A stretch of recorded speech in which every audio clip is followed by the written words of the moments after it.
Morning every one. Last கிளாஸ்ல mature adult வந்து பார்த்தோம். ஸோ நம்ம ஸ்டார்டிங்ல இருந்து ஸ்டேஜ்ல இருந்து ஒவ்வொரு ஸ்டேஜா நம்ம கிராஸ் பண்ணி இப்போ ஃபைனலா வந்துட்டு நம்ம ஓல்ட் ஏஜுக்கு வந்து வந்துட்டோம். ஸோ இந்த ஓல்ட் ஏஜ் அப்படிங்கிறது ஒரு conclusion of life at the end stage. ஒவ்வொரு காலமோட எண்டுமே வந்து பாத்தீங்கன்னா நெக்ஸ்ட் காலமோட ஸ்டார்டிங்கோட ஒரு தீம் வந்து பிரதிபலிக்கும். ஏன் அப்படின்னா ஒவ்வொரு காலமோட எண்ட்லயுமே தீம் என்னவா இருக்கும் அப்படின்னா ஸ்டக்கான ஒரு ஃபீல் வந்து அவங்களுக்கு இருக்கும். ஏதோ ஒரு விஷயத்துல ஸ்டக் ஆயிருப்பாங்க. இந்த ஓல்ட் ஏஜ் அப்படின்னாவே அபோவ் 65. ஸோ ரிட்டையர்மெண்ட் ஃபேஸ்ன்னு சொல்லக்கூடிய ஒரு ஏஜ். இப்போ லைஃப் லெசன்ஸ் வந்து அவங்க ஒவ்வொன்னா ரீகால் பண்ணிட்டு வரக்கூடிய ஒரு இடம். லைஃப் லெசன் எல்லாமே ஒவ்வொன்னா அவங்க யோசிச்சு பார்ப்பாங்க. ஸ்டார்டிங்ல இருந்து இப்போ வரைக்கும் எந்த அளவுக்கு லைஃப் லீட் பண்ணி வந்திருக்காங்க, அதுல வரக்கூடிய அப்ஸ் அண்ட் டவுன்ஸ் எல்லாத்தையும் வந்து கோ த்ரூ பண்ணுவாங்க. இப்போ நம்ம ஒரு மவுண்டைன் பீக் ரொம்ப கஷ்டப்பட்டு மேல ஏறுறோம். ஏறினதுக்கு அப்புறம் கணக்கு தான் இது. நிறைய அப்ஸ் அண்ட் டவுன்ஸ் வந்து இருந்திருக்கும். சோ ஒரு சக்சஸ்ஃபுல் ஓல்ட் ஏஜ எப்படி கடந்திருப்பாங்க அப்படின்னா ஹாப்பியா அக்செப்டன்ஸ் வந்து இருக்கும். ஒவ்வொரு ஸ்டேஜும் சக்சஸ்ஃபுல்லா கிராஸ் ஆகி வரும்போது இந்த ஓல்ட் ஏஜ் வந்து ரொம்ப ஹாப்பியான ஒரு எண்டிங்கா இருக்கும். பிகாஸ் அவங்க பிசிக்கலாவும் சரி மென்டலாவும் சரி அவங்களால எந்த ஒரு வேலையும் செய்ய முடியாது. சோ அதான் ரிட்டையர்மெண்ட் நம்ம சொல்லிடுறோம். சோ அப்ப என்ன பண்ணுவாங்கன்னா தி ஜஸ்ட் ரீகால். அவங்க கண்ணு முன்னாடி அதை பார்ப்பாங்க, அது விஷனா பார்ப்பாங்க. சிலர் பாத்தீங்கன்னா அது அப்நார்மலா இருந்தது அப்படின்னா அதுல மாட்டிக்கிட்ட உணர்வு வந்து இருக்கும். இன்னும் கொஞ்ச நாள்ல நான் இறக்க போறேன், இந்த ஃபியர் ஆஃப் டெத் வந்திருக்கும். அதுக்குள்ள இந்த கடமையை நான் முடிக்கணும். Time is too short for them. அதுக்குள்ள இதை முடிக்கணும்னு சொல்லிட்டு அந்த கம்பல்ஷன்ல அவங்க இருப்பாங்க. இதே வந்து ஹாப்பி என்டிங்கா இருந்தது அப்படின்னா டெத்தை வந்து வெல்கம் பண்ணுவாங்க. அதுக்காக எதிர்பார்த்திருப்பாங்க, அதை பத்தி கவலைப்பட மாட்டாங்க, ஃபியர் இருக்காது. பட் இதுவே அது ஹாப்பி என்டிங்கா இல்ல, லைஃப் சரியா அவங்க வாழல அப்படிங்கிற பட்சத்துல அவங்களுக்கான திருப்தியான அந்த அக்செப்டன்ஸ் வந்து இருக்காது. சோ இதுல நிறைய ரெமெடிஸ் வந்து இருக்கும். நம்ம ஒவ்வொன்னா நம்ம பார்க்கலாம். சோ ஸ்டக் ஆகிற ஃபீல் தான் எல்லாத்துலயும் சொல்லிட்டே இருப்பாங்க. ஸ்டக்கான ஒரு ஃபீல் சொல்லுவாங்க. டைம் இஸ் டூ ஷார்ட், இதுக்குள்ள நான் இந்த கடமையை முடிக்கணும் அப்படின்னு சொல்லிட்டு நினைப்பாங்க. Understand but I cannot do it. நான் இதுதான் பண்றேன், நான் செய்யறது தப்பு தான், என்னோட சிச்சுவேஷன் எனக்கு புரியுது, பட் அதை என்னால கடந்து போக முடியல, அதுல நான் மாட்டிக்கிட்டேன், அதுல நான் ஸ்டக் ஆயிட்டேன் அப்படிங்கிற ஃபீலும் சொல்லிக்கிட்டே இருப்பாங்க. ஃபர்ஸ்ட் காலம் இருந்து லாஸ்ட் காலம் வரைக்கும் அந்த எண்ட் ஸ்டேஜ் ஓல்ட் ஏஜ் வந்துட்டு ஒவ்வொரு தீமுமே கொஞ்சம் மாறிட்டு வரும். அந்த காலம் வைஸா மாறுமே தவிர இந்த தீம் காமனா வந்துட்டு இருக்கும். நான் சொன்ன அந்த stuck feel, time is too short, fear of death, suicidal thought, இதெல்லாமே வந்து இருந்துட்டு தான் இருக்கும். மோஸ்ட்லி இந்த மயாசம் வந்து பார்த்தோம்னா இந்த லெப்ரசி அண்ட் சிஃபிலிட்டிக் மயாசம் எல்லாம் இதுல வரும். ரொம்ப வயசான ஒரு முதியவர் வீட்டுல இருக்காரு. வீட்டுல இருக்க எல்லாருமே அவங்கவுங்க வேலைக்கு போவாங்க, கிளம்புவாங்க, பிஸியா லைஃப் வச்சுப்பாங்க. சோ அதோட ரெமடிஸ் ஒவ்வொன்றுலயுமே பாத்தீங்கன்னா தீம் வந்து இந்த தீம் தான் வந்துட்டே இருக்கும். ஒண்ணு ஃபியர் ஆஃப் டெத் சொல்லுவாங்க, டைம் வந்து ரொம்ப ஷார்ட்டா இருக்குன்னு சொல்லுவாங்க, வீட்டுல யாரும் என்ன கண்டுக்க மாட்டேங்கிறாங்க, லெப்ரசி மயாசம் மாதிரியான ஒரு ஃபீல், ஒரு லெப்ரஸ் ஃபீல், எல்லாரும் அவங்கவுங்க வேலையை பாக்குறாங்க, என்னை யாரும் கண்டுக்க மாட்டேங்கிறாங்க அப்படிங்கிற ஃபீல் இருக்கும். அல்லது டிசீஸ்னாலேயே வந்து இவங்க ஒதுக்கப்பட்ட ஃபீல் வந்து இவங்களுக்கு இருக்கும். ஃபர்ஸ்ட் ட்ரக் வந்து பாத்தீங்கன்னா பெப்பவரேல்ஸ் அப்படிங்கிற ஆர்டர். பெப்பவரேல்ஸ் வந்து பாத்தீங்கன்னா அந்த ஓபியம் ஃபேமிலி ஃபர்ஸ்ட் சப் கிளாஸ்ல வரக்கூடிய ஆர்டர் தான் இந்த பெப்பவரேல்ஸ். சோ அதுல நம்ம அந்த சாங்குனேரியா, ஓபியம், செலிடோனியம் இந்த மாதிரி ட்ரக்ஸ் எல்லாம் நம்ம இன்னைக்கு பார்க்கலாம். சோ ஃபர்ஸ்ட் செலிடோனியம் பாக்குறதுக்கு முன்னாடி ஒரு சின்ன கேஸ் எக்ஸாம்பிள் ஒன்னு சொல்லிக்கிறேன். ஒரு விமன் வந்துட்டு லிவர் கேன்சர்ல வர்றாங்க. சோ பட் கீமோதெரப்பி எதுவுமே அவங்க ட்ரீட்மெண்ட்டுக்கு போகல, லிவர் இஷ்யூவோட வர்றாங்க. சோ அவங்க வந்து ரொம்ப ஒர்க்ல வந்து பார்த்தோம்னா ரொம்ப டாமினரிங் நேச்சர் இருக்கக்கூடிய ஒரு விமன், டாமினரிங், ரொம்ப அக்ரெசிவ்னஸ், இந்த மாதிரியான விமன் ரொம்ப ஸ்ட்ரிக்டா இருப்பாங்கன்னு வச்சுக்கோங்களேன். இதே வந்து வீட்டுல வந்து பார்த்தோம்னா அவங்களோட ஹஸ்பண்ட் வந்து பாத்தீங்கன்னா ட்ரங்கடா இருக்காங்க. அவங்க கிட்ட மட்டும் ரொம்ப வந்து சப்மிசிவா நடந்துப்பாங்க. ஆபீஸ்ல இவங்க ரொம்ப டாமினேட்டிவ் டைப் வந்து பார்த்தோம்னா அப்படியே ஆப்போசிட்டா இருப்பாங்க.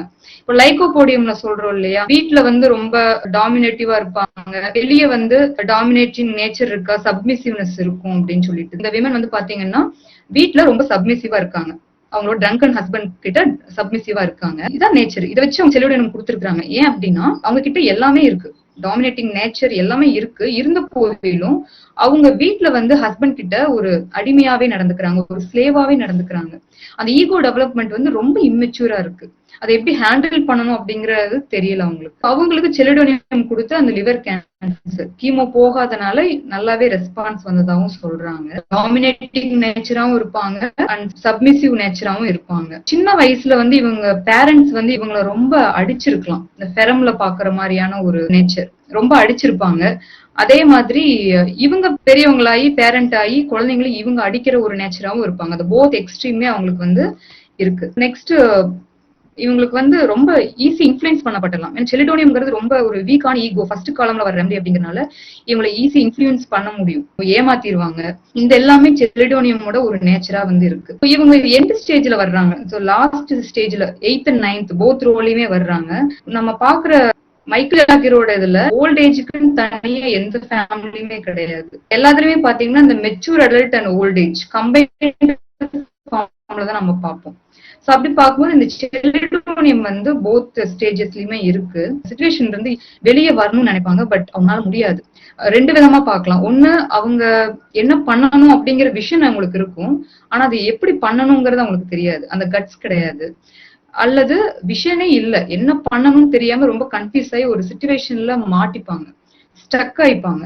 சோ இதுதான் வந்து செலிடோனியமோட ஒரு பிக்சர். அதுக்கு ஒரு எக்ஸாம்பிள் இதுதான். செலிடோனியம் வந்து ஒண்ணு பிசிக்கல் லெவல்ல, இந்த பெப்பரேல்ஸ் ஆர்டரே வந்து பாத்தீங்கன்னா பிசிக்கல் லெவல்ல பேரலைஸ் ஆயிருக்கலாம் அல்லது மைண்ட் லெவல்ல பேரலைஸ் ஆயிருக்கலாம். செலிடோனியம் வந்து இந்த கேஸ்ல நம்ம பார்த்தது என்ன பண்ணணும், ஹெல்ப்லெஸ், ஹஸ்பண்ட் கிட்ட எப்படி நடந்துக்கணுங்கிற ஒரு நாலேஜ், அந்த ரொம்ப மாட்டிக்கிறாங்க, அந்த சிச்சுவேஷன்ல மாட்டிட்டு அவங்க அவசியப்படுறாங்க. சோ நெக்ஸ்ட் ட்ரக் வந்து பார்த்தோம்னா ஓபியம். ஓபியம் வந்து we all know பேரலிசிஸ்க்கு இம்பார்ட்டன்ட் ரெமெடி. ஒரு ரூப்ரிக் இருக்கு, ஸ்லீப் வேக்கிங் இன்எபிலிட்டி டு அப்படின்னு சொல்லிட்டு. ரொம்ப டீப் ஸ்லீப்ல இருப்பாங்க, அவங்கள எழுப்பவே முடியாது, எவ்வளவு எழுப்புனாலும் அடிச்சாலும் என்ன செஞ்சாலும் தண்ணி ஊத்துனா கூட எந்திரிக்க மாட்டாங்க ஓபியம்ல. Because complete paralysis. பிசிக்கல் லெவல்ல தெரியலனாலும் அவங்க மைண்ட் லெவல்ல அந்த இடத்துல வந்து கொலாப்ஸ் ஆன மாதிரியான ஒரு சிச்சுவேஷன். ஏதோ ஒரு சிச்சுவேஷன் ஒரு பேரலிசிஸ் கேஸ் வர்றாங்க, ஒரு சிச்சுவேஷன்ல மாட்டிக்கிட்டேன், என்ன பண்றதுன்னு தெரியல, அதை எப்படி அடுத்து மூவ் பண்றதுன்னு தெரியல, அந்த ஃபீல், ஸ்டக்கான ஃபீல். பட் என்ன பண்ணணும்னு சில டைம் தெரியும், அதை எக்ஸிக்யூட் பண்ண மாட்டாங்க. அந்த இஷ்யூ வந்து நம்ம இந்த ஓபிஎம்லயும் பார்க்கலாம். So next சாங்குனேரியா. சாங்குனேரியா வந்து நம்ம ஹெட் ஏக், மைக்ரைன், நாசியாக்கு வந்து கொடுப்போம். ஸோ எந்த கம்ப்ளைண்ட்னாலுமே அதுல வாமிட்டிங் இருக்கும் சாங்குனேரியால. ஸோ அதுக்கு ஒரு கேஸ் எக்ஸாம்பிள். ஒரு விமன் வந்து ஹாப்பியா தான் லைஃப் லீட் பண்ணிட்டு இருக்காங்க, ஹஸ்பண்டோட ரொம்ப நல்லாவே போயிட்டு இருக்கு. பட் அவங்களோட மதர் இன் லா வந்து ஒரு சிச்சுவேஷன் தான், ஒரு மதர் இன் லா வந்து அவங்கள ரொம்ப ஸ்லேவ் ஆக்குறாங்க, அவங்கள ரொம்ப கட்டுப்படுத்துறாங்க, இன்ஃபுளுன்ஸ் பண்றாங்க, ஒரு அடிமை மாதிரி அந்த விமனை வந்து வச்சுக்கிறாங்க. இதுல ஹைலைட் என்னன்னா, இவங்க ஹஸ்பண்டோட நல்ல ஒற்றுமையா ஒரு ஹாப்பியான லைஃப் தான் வாழ்ந்துட்டு இருக்காங்க. பட் இது ஃபர்ஸ்ட் காலம் ரெமடி அப்படிங்கறதுனால அவங்க நினைச்சா அந்த சிச்சுவேஷன் வந்து வெளியே வர முடியும். ஃபர்ஸ்ட் காலம் ரெமடி மோஸ்ட்லி பாத்தீங்கன்னா நோவே சொல்ல மாட்டாங்க, என்ன சொன்னாலும் ஓகே, சரி சரி சரி. ரீசன் என்ன வேணாலும் இருக்கலாம், அவங்க என்ன நினைப்பாங்க எது வேணாலும் இருக்கலாம், பட் அவங்கனால அதுல இருந்து வெளியே வரவே முடியாது. Recognise situation. அவங்க மாமியார், அவங்க மதர் இன் லா இவ்வளவு அவங்கள கஷ்டப்படுத்துறாங்க, எல்லாமே தெரியும். பட் அவங்க அதை ஹஸ்பண்ட் கிட்டே சொல்றதோ இல்ல இவங்களே அதை ஃபேஸ் பண்ணி வர்றதோ அவங்களுக்கு எந்த ஒரு இதுமே கிடையாது. இவங்களுக்கு மைக்ரைன், வாமிட்டிங்கோட வர்றாங்க. இது பேஸ் பண்ணி அந்த கேஸ்க்கு சாங்குனேரியா கொடுத்து அந்த கேஸ் சரியானதா சொல்லியிருக்காங்க. இது எல்லாமே வந்து பாத்தீங்கன்னா ஃபர்ஸ்ட் காலம் ரெமடியோட ஒரு சின்ன எக்ஸாம்பிள் தான். நெக்ஸ்ட் வந்து டிலிடே சப் கிளாஸ், ஃபோர்த் சப் கிளாஸ்ல வரக்கூடிய லாஸ்ட் ஸ்டேஜ் ரெமடிஸ் வந்து பார்க்கலாம். சோ அதுல வந்து பார்த்தோம்னா ஃபர்ஸ்ட் ட்ரக் வந்துட்டு கோகிலேரியா ஆர்மோரேசியா அப்படின்னு சொல்லி ஒரு ட்ரக் இருக்கு. இது பார்க்க ரேர் ட்ரக் மாதிரி தெரியும், இது ரொம்ப காமனா ஆனா இண்டிகேட் ஆகும். இது நிறைய இது பேஸ் பண்ணி ஷார்ட் பிலிம் கூட நிறைய வந்திருக்கும், நீங்க பாத்திருப்பீங்க. ஒரு விமன் இருப்பாங்க, ஹஸ்பண்ட்காக பயங்கரமா அந்த வேலைகள்லாம் செஞ்சு கொடுத்துட்டே இருப்பாங்க. வீட்டுல நம்ம தோசை சுடுறதுக்கு அந்த மாவு கூட ஃப்ரெஷ்ஷா அப்பப்போதான் செஞ்சு தரணும். சோ அந்த மாதிரி வேலைகள் ரொம்ப அதிகமா கொடுத்துக்கிட்டே இருப்பாங்க, இவங்களும் அதிகமா செஞ்சுக்கிட்டே இருப்பாங்க. இந்த விமன் ஒரு கட்டத்துல டிவோர்ஸ் கேட்பாங்க. சோ அதுக்கு ரீசன் என்ன அப்படின்னு சொல்லி பார்த்தா, இந்த மாதிரி அதிகமா உழைச்சு உழைச்சு அவங்களுக்கா செஞ்சு செஞ்சு ஒரு கடத்துல எக்ஸாஸ்ட் ஆயிருவாங்க. டிலிடே சப் கிளாஸ், ஃபோர்த் சப் கிளாஸோட தீமே என்னன்னா கேர், நர்ச்சரிங் அண்ட் லவ், இதுதான். சோ அதுல வந்து இஷ்யூ வந்துட்டே இருக்கும். இந்த லாஸ்ட் எண்ட் ஸ்டேஜ் போக போக இப்ப நான் சொன்ன ஓல்டு ஸ்டேஜ்ல ஒரு கடத்துல வேண்டாம்னு ஒதுக்கிடுவாங்க, இது போதும் நான் செப்பரேட் ஆகணும்னு சொல்லி அவங்க ஒதுக்கிடுவாங்க. அப்படி இருக்கக்கூடிய ஒரு விமன் ஹஸ்பண்டுக்கு ரிட்டையர்மெண்ட் ஆக போகுதுன்னு நினைச்சாவே இவங்களுக்கு கம்ப்ளைண்ட் வந்துடும். ஐயோ வீட்டுல இருப்பாரா, என்னை போட்டு ரொம்ப டார்ச்சர் பண்ணுவாரு, எனக்கு நிறைய வேலைகள் கொடுப்பாரு, எனக்குன்னு ஒரு ஃப்ரீ டைம் கூட கிடையாது. இது நிறைய விமனுக்கு வந்து இந்த ரெமெடி வந்து இண்டிகேட் ஆகுது. அந்த மாதிரி வேலைகள் அதிகமா கொடுக்கக்கூடிய விமனுக்கு அவங்களோட ஃபீல், இதுல இருந்து வெளியே வரணும்னு நினைக்கிற ஒரு ஃபீல் தான் வந்துட்டு இந்த கோகிலேரியா ஆர்மோரேசியா. நெக்ஸ்ட் வந்து ஐபெரிஸ். ஐபெரிஸ் ட்ரக் வந்துட்டு கார்டியாக் டிராப்சி. கார்டியாக் டிராப்சிக்கு இது இம்பார்ட்டன்ட் ரெமெடி. ஒரு பெரிகார்டியல் எஃபிஷியன் இந்த மாதிரி எடுத்துக்கலாம். ஐபெரிஸ் ஏன் இந்த இடத்துல இண்டிகேட் ஆகுது அப்படின்னு சொல்லி பார்த்தோம்னா, இதுவும் 4th சப் கிளாஸ்ல வரக்கூடிய ரெமெடி, ஓல்ட் ஏஜ்ல வரக்கூடிய ரெமெடிங்கிறதுனால இவங்களுக்கு வந்துட்டு ஒரு கேஸ் எக்ஸாம்பிள் சொல்றேன். ஒரு விமன் வர்றாங்க, இந்த மாதிரி கார்டியக் டிராப்ஸியோட வர்றாங்க. என்ன கம்ப்ளைண்ட், என்ன ஸ்ட்ரெஸ் இருக்கு, என்ன மாதிரி அவங்க ப்ராப்ளம் ஃபேஸ் பண்றாங்கன்னா, அவங்களுக்கு அவங்க அப்பாவை நினைச்சு ரொம்ப கவலை, ஃபாதர் நினைச்சு ரொம்ப கவலை. என்ன அப்படின்னா, ஃபாதருக்கு செகண்ட் மேரேஜ் பண்ணிட்டாங்க. அந்த செகண்ட் ஒய்ஃப் இருக்காங்க இல்லையா, அவங்க வந்து இவங்க ஃபாதரை ரொம்ப டாமினேட் பண்றாங்க, ரொம்ப டாமினேட் பண்றாங்க. அப்பா வந்து மாட்டிக்கிட்டாரு, இதுல இருந்து அவரால் வெளியே வர முடியலன்னு சொல்லி இவங்க ஆக்சுவலி இந்த இஷ்யூல இவங்க தான் மாட்டிட்டாங்க. சோ அப்பாவை நினைச்சு ரொம்ப அவங்க வந்து ஃபீல் பண்றாங்க. சோ இந்த கேஸ் நான் உங்களுக்கு சொல்லும் போது உங்களுக்கு நான் சொன்ன ஃபர்ஸ்ட் கேஸ் சாங்கினரியா கேஸ் ஞாபகம் வரும். பட் ரெண்டுமே பாத்தீங்கன்னா ஒரே ஓல்ட் ஏஜ் தான், ஆனா வந்து காலம் வேற. ஃபர்ஸ்ட் சப் கிளாஸ்ல வருது சாங்கினேரியா, 4th சப் கிளாஸ்ல வருது ஐபெரிஸ். அந்த கேஸ்க்கும் இந்த கேஸ்க்கும் என்ன டிஃபரன்ஸ் அப்படின்னு சொல்லி பார்த்தோம்னா, சாங்கினேரியா கேஸ்ல அந்த ஹஸ்பண்ட் வந்துட்டு லவ் அண்ட் கேரிங்கா இருக்கிறாங்க, இருந்த போதிலும் இவங்க எதுவுமே அவங்க கிட்ட சொல்லல. சோ அந்த அளவுக்கு ஈகோ வந்து ரொம்ப நைவான ஒரு ஈகோவா தான் இருக்கு. பட் ஹியர் இவங்க எதுவுமே பண்ண முடியாது. இது 4th சப் கிளாஸ்ல இருக்காங்க, இந்த விமன்னால எதுவுமே பண்ண முடியாது. அப்பா வந்து அந்த செகண்ட் ஒய்ஃப் கிட்ட மாட்டிட்டாங்க, வேற வழி இல்ல, இவங்கதான் பார்த்தாகணும், இவங்கதான் கடைசி வரைக்கும் அவங்க கூட ஒன்னா இருக்கணும் அப்படிங்கிற ஒரு நேச்சர்ல அவங்க வந்து இந்த கம்ப்ளைண்ட்ஸ்க்கு உள்ளாகுறாங்க, இந்த கார்டியக் டிராப்ஸிக்கு வர்றாங்க. சோ இதுதான் அந்த ஒரு டிஃபரன்ஸ். நெக்ஸ்ட் வந்து பாத்தீங்கன்னா ரெஃபானஸ் வந்துட்டு இப்போ ஒரு சர்ஜரிக்கு அப்புறம் கேஸ் பிளாட்டுலன்சி, கேஸ் அப்ஸ்ட்ரக்ட் ஆயிடுச்சு, abdominal surgery whatever, mostly abdominal சர்ஜரிக்கு அப்புறம் கேஸ் வந்து ரொம்ப இதா இருக்கு, அப்ஸ்ட்ரக்ட் ஆயிடுச்சு அப்படிங்கிற பட்சத்துல நம்ம ரெஃபானஸ் வந்து நம்ம தெரபியூட்டிக்கா நம்ம சிம்டமேட்டிக்கா கொடுப்போம். பட் ஹியர் மைண்ட் லெவலே அதேதான், அப்ஸ்ட்ரக்டட், ஸ்டக், அந்த ஸ்டக் ஃபீலிங். சரவணகுமார் சார் கூட ஒரு கேஸ்ல சொல்லியிருப்பாங்க, ரெஃபானஸ் வந்துட்டு ரீனல் கால்குலைக்கு அந்த பேஷண்ட் வந்து நம்ம கிட்ட சொல்லும் போது கல்லு வந்து அடைச்சிக்குச்சு, அப்ஸ்ட்ரக்ட் ஆயிடுச்சு அப்படிங்கிற மாதிரியான ஒரு ஃபீல்ல பேசுவாங்க அப்படின்னு சொல்லியிருக்காங்க. சேம் திங் இவங்க லைஃப்ல ஏதோ ஒரு விஷயத்துல வந்து அப்ஸ்ட்ரக்ட் ஆயிருப்பாங்க, மாட்டிருப்பாங்க. அதனால இப்போ ஒரு கேஸ் எக்ஸாம்பிள் சொல்றேன். ஸோ ஒரு பிரெக்னன்ட் விமன் வந்துட்டு constipation issues with flatulence, gas obstruct ஆயிருக்கு, அதே மாதிரி கான்ஸ்டிபேஷனும் வந்திருக்கு. இவங்க ஒரு பிரெக்னன்ட் விமன் கம்ப்ளைண்டோட வர்றாங்க. ஸோ அவங்களோட ஹிஸ்டரி என்ன அப்படின்னு சொல்லி பார்த்தோம்னா, அவங்க ஒரு மென்ன மேரேஜ் பண்ணிக்கிறாங்க. அந்த மேரேஜ் ஆன மென் வந்து பாத்தீங்கன்னா ஆல்ரெடி மேரீடு பர்சன், ஒரு மேரீடு பர்சனை தான் இவங்க மேரேஜ் பண்ணிருக்காங்க. சோ அந்த மேரீடு பர்சனுக்கு ஆல்ரெடி ஒரு குழந்தை இருக்கு, ஒரு டாட்டர் இருக்காங்க. இவங்களுக்கு இந்த சிச்சுவேஷன் அவங்க டாட்டரை இப்ப இவங்க டாட்டரை அக்செப்ட் பண்ணிக்க வேண்டிய ஒரு சூழல், அதை அக்செப்ட் பண்ணிக்க முடியல, they got stuck. இப்ப இவங்களுமே ஒரு மதர் ஆக போறாங்க. இது வந்து ஒரு 4th சப் கிளாஸ் அப்படிங்கறதுனால அந்த கேரிங் லாஸ்ட் ஸ்டேஜ் போக போக அவர்ஷன் ஆயிரும் இல்லைங்களா.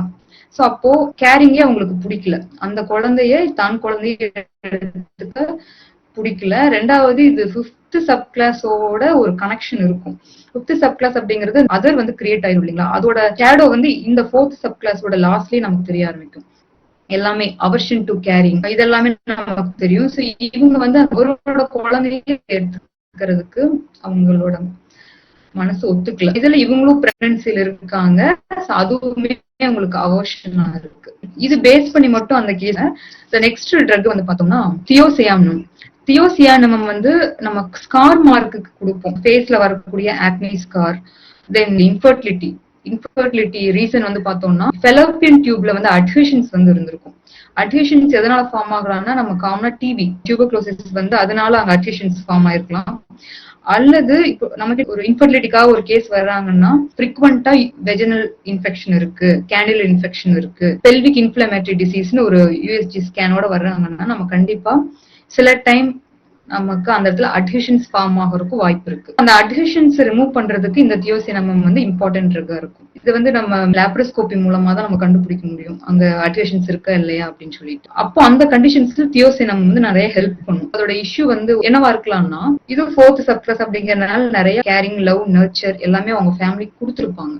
கொடுத்து அதை கொஞ்சம் எதிர்பார்ப்பாங்க. கடைசி இவ்வளவு செஞ்சேன் ஆனா எனக்கு எதுவுமே கிடைக்கல, கூட இருக்கிற பிரதரா இருக்கலாம், சிஸ்டரா இருக்கலாம், ஈவன் பார்ட்னரா இருக்கலாம், அன்ரெக்வெஸ்டட் லவ்னு சொல்லலாம். தனக்குன்னு எதுவுமே வரல, செஞ்சிருக்கேன் எனக்குன்னு எதுவுமே வரல. இது வந்து both 8th and 9th row அப்படிங்கறதுனால கொஞ்சம் நான் லாஸ்ட் டைம் சொல்லிருக்கீங்களா, அந்த மெச்சூர் அடல்ட்டோட ஃப்ரூட் கிடைக்கல அப்படிங்கிற ஒரு ஃபீல் இருக்கு இல்லையா, அது சேம் திங். இது கம்பைன்ட் ஃபார்ம் அப்படிங்கறதுனால அதோட டிஸ்பயர், ஒரு நம்பிக்கை இழந்துருவாங்க, எதுவுமே இல்ல, என்ன ஒதுக்கிட்டாங்க, இந்த கம்யூனிட்டி விட்டு, இந்த சொசைட்டி விட்டு, அல்லது இந்த ஃபேமிலி விட்டு நான் செப்பரேட்டான ஒரு ஃபீல், லெப்ரசி ஃபீல், அது வந்து இந்த தியோசினம்ல நம்ம பார்க்கலாம். ஒரு கேஸ் எக்ஸாம்பிள், ஒரு 31 years ஓல்டு விமன் இன்ஃபர்டிலிட்டி இஷ்யூவோட வர்றாங்க. இன்ஃபர்டிலிட்டி என்ன வேணாலும் இருக்கலாம், மேபி தி ஸ்கார் இந்த ஃபெலக்டின் டியூபா கூட இருந்திருக்கலாம், பட் அதை பார்க்கல. என்ன அப்படின்னு சொல்லி பார்த்தோம்னா இவங்களுக்கும் இவங்க ஹஸ்பண்டுக்கும் நிறைய ப்ராப்ளம் போயிட்டு இருக்கும். ஹஸ்பண்ட் ஒய்ஃப் இஷ்யூ நிறைய நடந்துட்டே இருக்கும். பட் இவங்க கொடுக்குற ஹஸ்பண்ட் கொடுக்குற டார்ச் செப்பரேட் ஆகி போயிடலாங்கிற ஒரு மோட்டிவ் இவங்களுக்கு இருக்கும். But couldn't. ஏன் அப்படின்னா இவங்களுக்கு ஒரு குழந்தை வேணும், இவங்க ஒரு கேரி பண்ணணும் அப்படிங்கிற ஒரு இஷ்யூ. இந்த சிச்சுவேஷன்ல மாட்டிக்கிட்டேன், பட் இதுல இருந்து என்னால வெளியே வர முடியல, வேற வழி இல்ல, நான் அதை அக்செப்ட் பண்ணி தான் ஆகணும் அப்படிங்கிற ஒரு கட்டாயம். அக்செப்டன்ஸ் வந்துட்டு வேற வழி இல்லாம அதை அக்செப்ட் பண்ணிப்பாங்க. இந்த ஓல்ட் ஏஜ்ல அக்செப்ட் பண்ணிக்க முடியாது, அவங்களால வேற வழி இல்லாம அதை அக்செப்ட் பண்ணிப்பாங்க. அவங்களோட ஹிஸ்டரியிலயும் பார்த்தோம்னா இந்த விமனோட அம்மா வந்து பார்த்தோம்னா எல்லா கேரிங் லவ் நேட் எல்லாமே நச்சர் எல்லாமே அவங்களோட தம்பிக்கு தான் கொடுத்துருக்காங்க. பிரதர், அண்ணன், தம்பி யாரா இருக்கலாம், அது அவங்களுக்கு தான் கொடுத்துருக்காங்க. எனக்கு எதுவுமே கிடைக்கல. என் லைஃப் எல்லாமே வந்து பார்த்தோம்னா இந்த லவ் அண்ட் கேருக்காக ரொம்ப ஏங்கிதான் அவங்க வந்திருக்காங்க அந்த விமன். அதுக்கப்புறம் மேரேஜ்க்கு அப்புறம் அவங்க லைஃப் மாறும்னு பார்த்தா மேரேஜ்க்கு அப்புறம் ஹஸ்பண்ட் ஒய்ஃப்ல ப்ராப்ளம் இருந்துகிட்டே தான் இருக்கு. இது நம்ம சொல்லும் போது நமக்கு ஆட்டோமேட்டிக்கா நமக்கு 7th ரோ ஞாபகம் வரும், யங் அடல்ட் ஸ்டேஜ். பட் அவங்க ஃபீல் என்ன அப்படிங்கறத நம்ம பார்க்கணும். சோ இங்க ஃபீல் என்னன்னா அந்த சிச்சுவேஷன்ல அவங்க மாட்டிக்கிட்டதான் உணர்றாங்க. எனக்கு ஒரு குழந்தை வேணும், இன்ஃபர்டிலிட்டியில இருக்காங்க, என்னால இவரை விட்டு போகணும்னு நினைக்கிறாங்க, ஆனா போக முடியாம அந்த சிச்சுவேஷன்ல இருக்காங்க. த ஸ்டக் ஃபீல். இவங்களுக்கு இவங்க நிறைய பண்ணிருக்காங்க, ஹஸ்பண்ட்காக நிறைய பண்றாங்க, திருப்பி எனக்கு கிடைக்கல அப்படிங்கிற ஒரு ஃபீல், டிசப்பாயின்மெண்ட். அவங்களுக்கு இந்த இன்ஃபர்டிலிட்டிக்கு இந்த ஒரு தியாசினம் ட்ரக் கொடுத்து அந்த கேஸ் சரியானதா சொல்லியிருக்காங்க. பார்த்தது எல்லாமே இந்த ஒரு தீம் இருந்துட்டே இருக்கும். அடுத்த காலம் என்ன அப்படின்னு சொல்லி பார்த்தோம்னா ஆஸ்ட்ரிடே சப் கிளாஸ். ஆஸ்ட்ரிடே சப் கிளாஸ் வந்துட்டு 6th sub clause. 6th sub கிளாஸ்ல இந்த ஓல்டேஜ் ரெமடி என்னன்னு சொல்லி பார்க்கலாம். இதோட ஃபீல் சொல்லிடுறேன். ஸோ ஹர்ட் ஆயிடுவோம், யாராவது நம்மளை ஹர்ட் பண்ணிடுவாங்களோன்னு சொல்லிட்டு அவங்க நினைப்பாங்க. அதுக்காக fear of injury, being injured, அதுக்காக அவங்க என்ன பண்ணுவாங்கன்னா ஒரு வால், அவங்கள சுத்தி ஒரு வால் வந்து அமைச்சுக்குவாங்க. அப்பதான் அந்த வெளியே வர இந்த சொசைட்டில இந்த வேர்ல்ட்ல நடக்கக்கூடிய எந்த ஒரு விஷயமா இருந்தாலும் இவங்களை ஹர்ட் பண்ணாது, அதுக்காக ஒரு தடுப்பு வந்து அவங்க கிரியேட் பண்ணிப்பாங்க. ஸோ இது வந்து ஆஸ்ட்ரேல்ஸ் ஆர்டரோட ஒரு தீம். ஆஸ்ட்ரே சப் கிளாஸ்ல ஆஸ்ட்ரேல்ஸ்ங்கிற ஆர்டர் வந்து இருக்கு. ஸோ அது வந்து 8th and 9th row mature adult and old ஏஜ்ல வரக்கூடிய ஒரு ஆர்டர். பார்த்தோம்னா இந்த ஹர்ட் ஆயிருவோம் அப்படிங்கிற ஃபீல் தான் இருக்கும். ஸோ அதுல பார்த்தோம்னா கேலண்டுலா, ஆர்னிகா எல்லாமே ஒரு இன்ஜுரிக்கு கொடுக்கக்கூடிய ஒரு மெடிசன் இல்லைங்களா. ஸோ கேலண்டுலா வந்து பார்த்தோம்னா they talk about the pain, they know the situation. For example ஒரு கேஸ்ல என்ன சொல்றாங்கன்னா ஒரு மென் வந்துட்டு சிவியரான ஒரு கார் ஆக்சிடென்ட்ல மாட்டிக்கிறாரு. என்ன அப்படின்னா அந்த கார் ஆக்சிடென்ட் ஆனாலும் இவர் மேல ஒரு சின்ன ஸ்கிராச் கூட கிடையாது. அந்த ஏர் பலூன்னால அவரு தப்பிச்சிடுறாரு.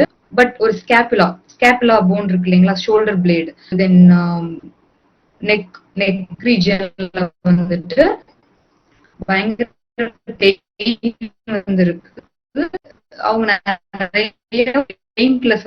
அவங்க ஸ்டில் பெயின் வந்து போகல. அவர் வந்து சைக்கலாஜிக்கலா வந்து பாத்தீங்கன்னா அஃபெக்ட் ஆயிடுறாரு. பிரேக் டவுன், அந்த இன்ஜுரிக்கு அப்புறம் நர்வஸ் பிரேக் டவுன். அவரால் அவரோட மேரேஜ், அந்த இன்ஜுரிக்கு முன்னாடி, அந்த ஆக்சிடென்ட் முன்னாடி வரைக்கும் அவரோட உட்பி கூட ஹாப்பியா லைஃப் வந்து ஷேர் பண்ணி போயிட்டு இருந்தாரு. இந்த ஆக்சிடென்ட்டுக்கு அப்புறம் அவரு 2 days பிஃபோர் மேரேஜ் அவர் இந்த மேரேஜே வந்து கால்ட் ஆஃப் பண்ணிடுறாரு. அவரு வந்து அக்செப்ட் பண்ணிக்கல, கேன்சல் பண்ணிடுறாரு. சோ இதுக்கு ரீசன் என்னன்னா அவருக்கு மேல இருக்கிற கான்பிடென்ட் அவருக்கு போயிடுச்சு. என்னால ஃபர்தரா கண்டினியூ பண்ண முடியாது, நான் அந்த இன்ஜுரியில இருந்து நான் என்ன வெளியே வரல, அதுல நான் மாட்டிட்டேன் அப்படிங்கிற உணர்வு தான் அந்த பேஷண்ட் வந்து சொல்றாங்க. சோ ஒரு இன்ஜுரி. இந்த கேலண்டர்ல வந்து பார்த்தோம்னா they talk lot about the pain. அவங்க லைஃப் நடந்த விஷயங்களை ரீகால் பண்ணி அதை நினைச்சுக்கிட்டே இருப்பாங்க. அதுல இருந்து கொஞ்சம் கூட வெளியே வரணும்னு நினைக்க மாட்டாங்க. இது 6th சப் கிளாஸ் அப்படிங்கறதுனால they have a awareness, எல்லாமே தெரியும், என்ன நடந்திருக்கு, இதனாலதான் இது வந்திருக்கு, they know. பட் அதுல இருந்து வெளியே வரவே முடியாது. அதுதான் இந்த லாஸ்ட் ஓல்ட் ஏஜோட ஒரு தீம். ஒரு சேஞ்சே அக்செப்ட் பண்ணிக்க முடியாது. இப்படியே நான் இருந்துருவேன், இதுக்கப்புறம் ஒரு சேஞ்ச் அப்படிங்கறது எனக்கு வேண்டாம். சேஞ்ச் நினைச்சாவே ஒரு ஃபியர் வந்து இருக்கும். லைஃபோட சேஞ்ச் அப்படின்னா டெத்து தான். அதை அக்செப்ட் பண்ணிக்கிறதுக்கான ஒரு இதே அவங்களுக்கு இருக்காது அந்த ஏஜ்ல. அந்த மாதிரி ஒரு இன்ஜுரியை வந்து அவங்க வந்து அக்செப்ட் பண்ணிக்கவே மாட்டாங்க. அதுல மாட்டிட்டாங்கன்னா அதுல இருந்து வெளியே வரவே மாட்டாங்க. இது வந்து ஒரு கேலண்டர்ல ஒரு கேஸ் எக்ஸாம்பிள். இதுவே வந்து ஒரு ஆர்னிக்கா எடுத்துக்கிறோம்னு வச்சுக்கோங்க. ஆர்னிக்காவும் நம்ம அடிப்பட்டதுக்கு தான் கொடுப்போம். இப்போ ஒரு பஸ்ல போறோம், நீ ஜாயிண்ட் பெயின் இருக்குன்னு வச்சுக்கோங்களேன், உள்ள இருக்க ஒருத்தவங்களை அலோவ் பண்ணணும் அப்படிங்கணும், அல்லது உள்ள இருக்கிறவங்க வெளியே போகணும் அப்படின்னா கூட கொஞ்சம் ரொம்ப தள்ளிப்பாங்க.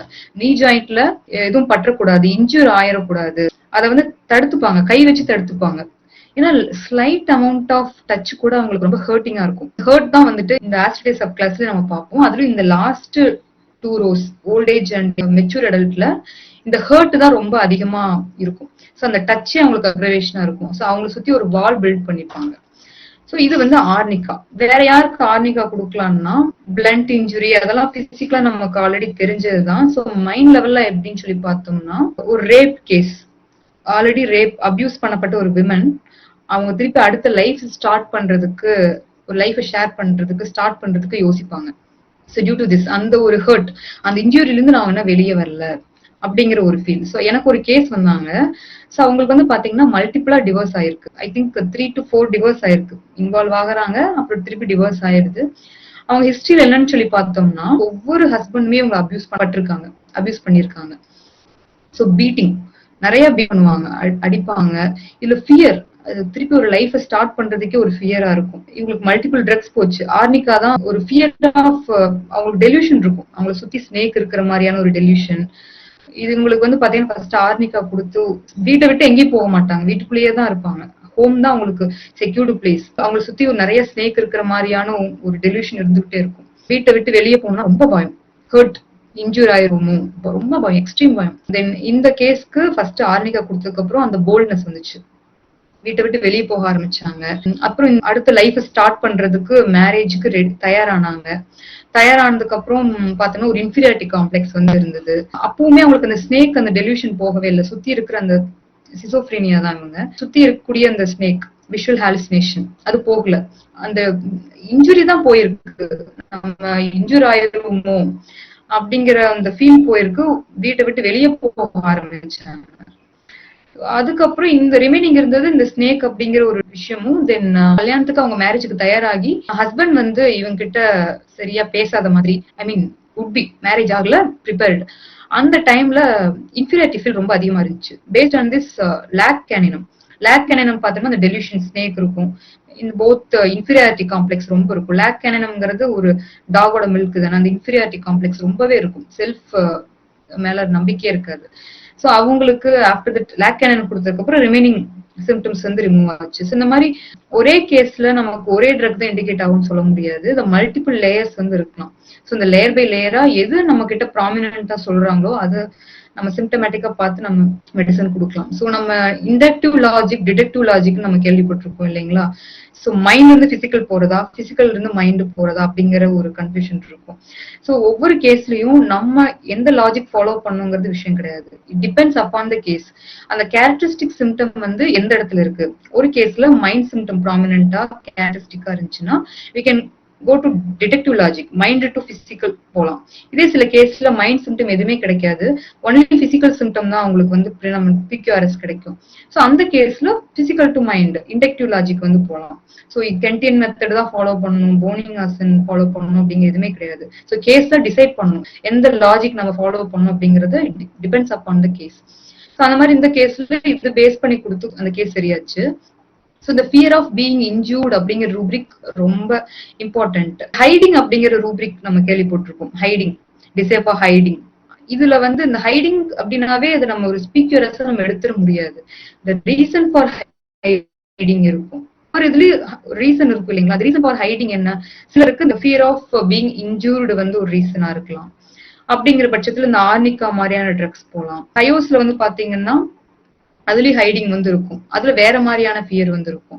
ஸோ லைக்வைஸ் ஒவ்வொரு ட்ரக்லயுமே ஒவ்வொரு தீம் வந்து இருக்கும். அந்த த்ரெட்டை நம்ம கரெக்டா எடுத்தோம் அப்படின்னா நம்ம ரெமடி ஈஸியா ரீச் பண்ண முடியும். ஸோ அந்த கேஸ்க்கு ஆர்னிகா கொடுத்தா சரியாச்சு. ஸோ அதே மாதிரி வேற யாருக்கு கொடுக்கலாம்னா arnica actually the bond of love. அவங்க வந்து ஒரு ஆறுதல் தேடக்கூடிய ஒரு பர்சன். ஆனா ரொம்ப அவங்களுக்குன்னு ஒரு வால் பில்ட் பண்ணிட்டு அதை விட்டு வெளியே வரவே மாட்டாங்க. ரீசன் என்னன்னா அதை மீறி போனா அந்த வால், அந்த ப்ரொடக்டிவிட்டி, அந்த பார்டர் அதை மீறி போனா ஈஸியா இவங்க ஹர்ட் ஆயிருவாங்களோ அப்படிங்கிற ஃபியர்னாலதான் அவங்க அந்த ஒரு செக்யூர் பிளேஸ்க்குள்ளே அவங்க இருப்பாங்க. ஸோ இதான் ஆர்னிகாவோட தீம். நெக்ஸ்ட் வந்து பார்த்தோம்னா பெல்லிஸ் பெர்னிஸ். பெல்லிஸ் பெர்னிஸ்மே வந்து நிறைய விமென்ஸ்க்கு இண்டிகேட் ஆகும். ஃபர்ஸ்ட் சப் கிளாஸ்ல வரக்கூடிய ரெமடி மாதிரியே பிரதிபலிப்பாங்க. ஏன்னா இவங்களுக்கும் வந்து பார்த்தோம்னா நிறைய சப்ரஷன் வந்து இருக்கும், வெளியே சொல்ல மாட்டாங்க. எனக்கு ஒரு கேஸ் இருந்தாங்க, அவங்க வந்து பார்த்தோம்னா பாஸ்ட் ஹிஸ்டரியில CA uterus uterine carcinoma. So அது யூட்ரஸ் வந்து ரிமூவ் பண்ணிட்டாங்க. ஸோ ஹஸ்பண்ட் வந்து பயங்கர டார்ச்சருங்க. எப்படின்னா வெளியே சொல்ல கூட முடியாது, அந்த அளவுக்கு ஒரு டார்ச்சர் வந்து அனுபவிச்சுட்டு இருந்திருக்கலாம். இது ஒரு மூவி நேம் சொன்னாங்க. அந்த மூவில இருக்கிற மாதிரியான ஒரு கேரக்டர் அந்த ஹஸ்பண்ட் அப்படின்னு சொல்லி சொன்னாங்க. ஸோ ரொம்ப டார்ச்சருக்கு உள்ளாக்கி இருக்காங்க. இதுக்காக அவங்க நிறைய போராடி பார்த்துட்டு ஒரு கட்டத்துல லைஃப் அக்செப்ட் பண்ணிக்க ஆரம்பிச்சிட்டாங்க. ஒரு ஃபேட், என் லைஃப் இப்படிதான், இது இப்படிதான் கடந்தாகணும், என்னோட நான் வந்து ரொம்ப ஒரு திருப்தி இல்லாத ஒரு வாழ்க்கை இருந்தாலும் அதை அக்செப்ட் பண்ணிக்கூடிய இடத்துல இவங்க வந்திருப்பாங்க. எவ்வளவு சப்ரஷன் இருந்தாலும், எவ்வளவு ஹர்ட் பண்ணியிருந்தாலும் அது வெளியே காமிச்சுக்கவே மாட்டாங்க. ஒரு ஸ்மைலிங் ஃபேஸோட வருவாங்க. அவர் அப்படிதாங்க, நான் மாறிட்டேன் அப்படின்னு சொல்லி வருவாங்க. சோ அக்செப்ட் பண்ணிட்டேன்னா வேற வழி இல்லாம அக்செப்ட் பண்ணிட்டேன், மாறிட்டேன். மத்த ட்ரக் எல்லாமே இப்ப நான் பார்த்த ஆர்னிகா, கேலண்டுலா எல்லாமே அட்லீஸ்ட் ஓப்பனா பேசுவாங்க. இவங்க ஓப்பனா கூட பேச மாட்டாங்க. நிறைய சப்ரஷன் வந்து இருக்கும். இதனால இந்த பெத்தாலஜி, இந்த எமோஷனல் ஸ்கார்னு சொல்லலாம். அவங்க உடம்பளவுல அனுபவிச்ச ஒரு வடு, இந்த ஸ்கார் வந்து அவங்க ஃபேஸ்ல தெரியும். எவ்வளவு அவங்க எமோஷனலா எவ்வளவு அஃபெக்ட் ஆயிருக்காங்க, மறத்து போயிருவாங்க. சோ ஓகேன்னு சொல்லி ஸ்மைலிங் ஃபேஸ்ல என்ன பண்றது மேடம் அப்படின்னு சொல்லி சிரிச்சுட்டே சொல்லுவாங்க. ஆனா அவங்க சிரிப்புக்கும் அவங்க அனுபவிச்ச இதுக்கும் பாத்தீங்கன்னா சம்பந்தமே இருக்காது. கம்ப்ளீட்டா சப்ரஸ் பண்ணிருப்பாங்க. இதே வந்து சாமமிலா சினாவா இருந்தா வயலண்ட் ரியாக்ஷன் தான், கையில தான் ரியாக்ஷன் இருக்கும். பட் ஹியர் பெல்லிஸ் பெர்னிஸ் பாத்தீங்கன்னா அதை சப்ரஸ் பண்ணிப்பாங்க. இதனால நிறைய கேன்சரஸ் பெத்தாலஜி வந்து அவங்களுக்கு வர ஆரம்பிக்கும். நெக்ஸ்ட் ட்ரக் வந்து பார்த்தோம்னா சாமமிலா. ஆல்ரெடி சொன்னேன், சாமமிலாவே வந்து இந்த குழந்தைங்களே பார்த்தோம்னா ரொம்ப கெப்ரிஷியஸ் மூடு.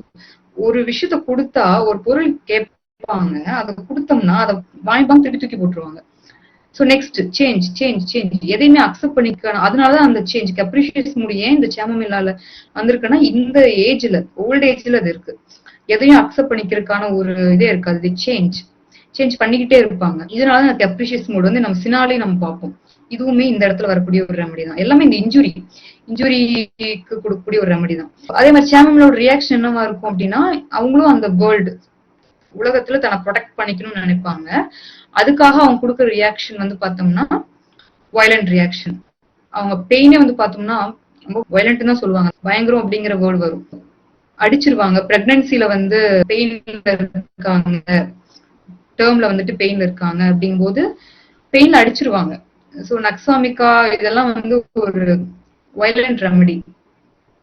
சாமமிலா வந்து அது எக்ஸ்ட்ரீம் சொல்றது, நம்ம சாமமிலா இம்பார்ட்டன்ட் ரெமடி நம்ம எடுத்துப்போம். ஸோ நெக்ஸ்ட் வந்துட்டு சினா, இட்ஸ் லாஸ்ட் ரெமடி. இந்த சினா வந்து பார்த்தோம்னா they have issue with change, same thing தான். பட் இவங்களோட ஃபீல் என்னவா இருக்கும்னா, லைஃப் வந்து நம்ம தப்பு பண்ணிட்டோமோ, மிஸ்டேக் நடந்துருச்சோ அப்படிங்கிற ஃபீல் வந்து இருக்கும். கில்ட். ஏன்னா இந்த ஓல்ட் ஏஜ்ல வந்து பார்த்தோம்னா லைஃப் நான் சரியா வாழல, எனக்கு இருக்கிறது இன்னும் கொஞ்சம் டைம், அதுக்குள்ள நான் எல்லா வேலையும் நான் செஞ்சு முடிக்கணும். அந்த கில்ட் கான்சியஸ், இந்த ஒரு கில்ட்டி இஷ்யூ வந்து நம்ம சினாவில பார்க்கலாம். மற்ற ரெமடிஸை விட சினாவில வந்து நம்ம நிறையவே பார்க்கலாம். லைஃப் வந்து ஃபுல்ஃபில் ஆகின ஒரு ஃபீல் இருக்காது, லைஃப் வேஸ்ட் பண்ணிட்டோம் அப்படிங்கிற ஃபீல் வந்து இருக்கும். அவ்வளவுதான். இதான் ஓல்ட் ஏஜோட ஒரு தீம். உங்களுக்கு ஐடியா கிடைச்சிருக்கும்னு நினைக்கிறேன். ஒவ்வொரு காலம்லயும் இது வேரியேஷன் வந்துகிட்டே இருக்கும். டிபெண்ட்ஸ் அப்பான் த காலம். பேசும்போது ஃபர்ஸ்ட் காலம் வந்து பார்த்தோம்னா அந்த ஈகோவே ஃபார்ம் ஆயிருக்காது. ஃபர்ஸ்ட் காலமோட எண்டுல தனக்குன்னு ஒரு இதை நான் உங்களால உணர முடியும். பட் அந்த ஈகோ கம்ப்ளீட் ஆகிற டைம்ல அதுல மாட்டிப்பாங்க, அது ஃபுல்ஃபில் ஆகாது. செகண்ட் காலம்லயும் அப்படிதான். அவங்களுக்கு ஒரு பார்டர் வந்து கம்ப்ளீட் பண்ற மாதிரி இருக்கும், பட் முடிஞ்சிருக்காது, மாட்டிப்பாங்க. சோ அதே மாதிரி டிலிடே சப் கிளாஸ், ஃபோர்த் சப் கிளாஸ்ல அப்படிதான். அவங்க அந்த லவ் கேர் நர்ச்சர் வந்து கொடுத்து கொடுத்து ஒரு இடத்துல வெறுத்திருப்பாங்க, இதுல மாட்டிட்டேன். இதெல்லாம் உங்களுக்கு புரிஞ்சிருக்கும்னு நினைக்கிறேன். ஸோ நெக்ஸ்ட் வந்து நம்ம சப் கிளாஸ்வா நம்ம ஆரம்பிக்கலாம். ஸோ ஆக்சுவலி டவுட் கேட்கறதுக்கு டைம் இல்லை, நீங்க எதனால எனக்கு நீங்க நெக்ஸ்ட் டைம் கேளுங்க. Thank you every one.